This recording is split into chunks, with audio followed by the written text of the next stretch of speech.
You can add through draft, you can add through trade, and you can add through free agency. So whoever we add could be another young player that would only enhance the group.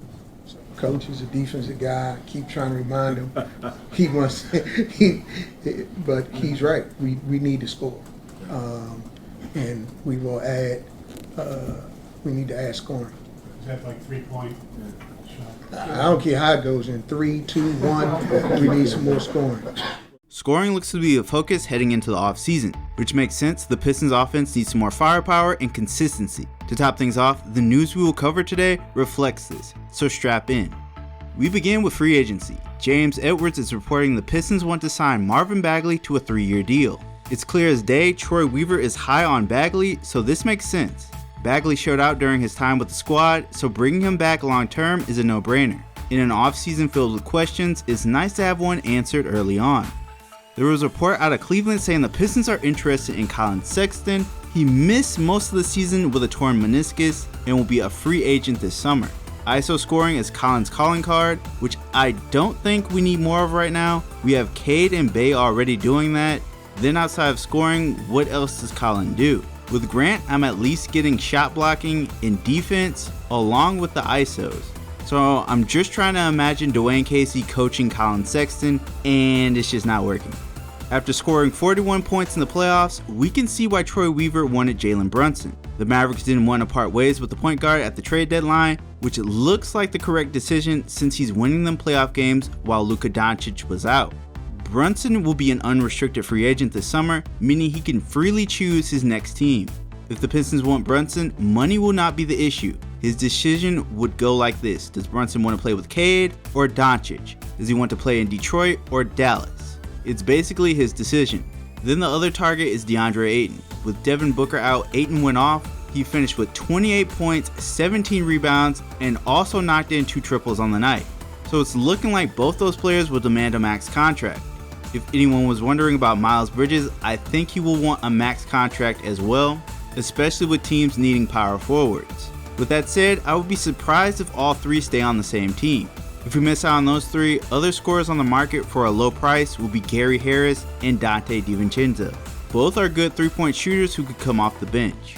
Cade Cunningham did not win Rookie of the Month to end the season, despite having the best month since Michael Jordan. The writing was on the wall then that MC would not win Rookie of the Year, as the media already made up its mind.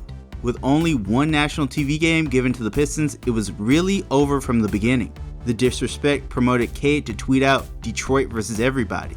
From putting on the buffs to bonding with the fans, now this, Cade is showing he's embraced Detroit, and for that, the Pistons fans have his back.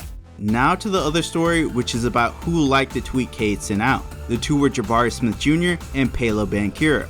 Shouts out to Everything King for pointing this out. Once again, we see top picks wanting to play in Detroit. Jabari may be the best shooter in the draft, and Paolo Banchero may be the best scorer in the draft.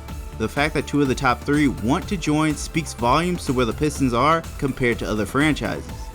Let's say the Pistons call and they say, we'll take Zion off your hands. For who? You can have our first pick. We'll give you Killian Hayes and Sadiq Bey, and we'll give you a pick swap down the road. Zion and Cade Cunningham, let's go. So let me get this straight. Bill Simmons wants us to trade our second best player, our first round pick, and our best defensive guard for Zion. The Pistons' biggest problem this season was injuries. No way we trade Sadiq Bey, who played in every game this season, for Zion, who isn't taking his health seriously.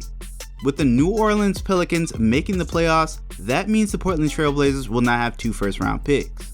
Without that, consider Jeremy Grant to Portland less likely. Honestly, without 2 draft picks, the Trailblazers don't have any young players worth trading for, so the Pistons have to find another trade partner. Here's what Troy Weaver had to say about Grant's extension and the trade deadline. Jeremy demonstrated his efficiency in the way he fit with the group. So I'm curious. I'm not really sure the deadline. People were, had their feelers out, but nothing that really blew us away. Maybe something comes down the pipe, but we'll see. But I don't, anticipate it being an avalanche, but I mean, I'm sure teams, you know, after the playoffs, some teams will feel like, okay, maybe, you know, we can add a player or two, and maybe the phone rings a little more. Not sure, but the landscape of the NBA changes weekly, so we'll see. Once again, Troy stating teams were not serious in their pursuit of Jeremy. But after the playoffs are over, some teams will look desperate. I'm looking at the Hawks, who needed a player that can create their own shot. Then you have Mike Conley, who has been a no-show for the Jazz. They really needed another go-to guy. Then we have all the teams that just came short of making the playoffs. Basically, in this situation, the Pistons hold all the cards. They have Grant, they have the draft picks, and they have the cap space. So nothing has to be forced, as Troy Weaver will have everything needed to make a splash. And that wraps up this video. Things are starting to become a little clearer. What do you guys think the Pistons roster will look like next season? Let me know in the comments below. Also, be sure to hit that like button and subscribe to see more Pistons content. That's it for me. Thanks for watching, and I'll catch you all in the next one.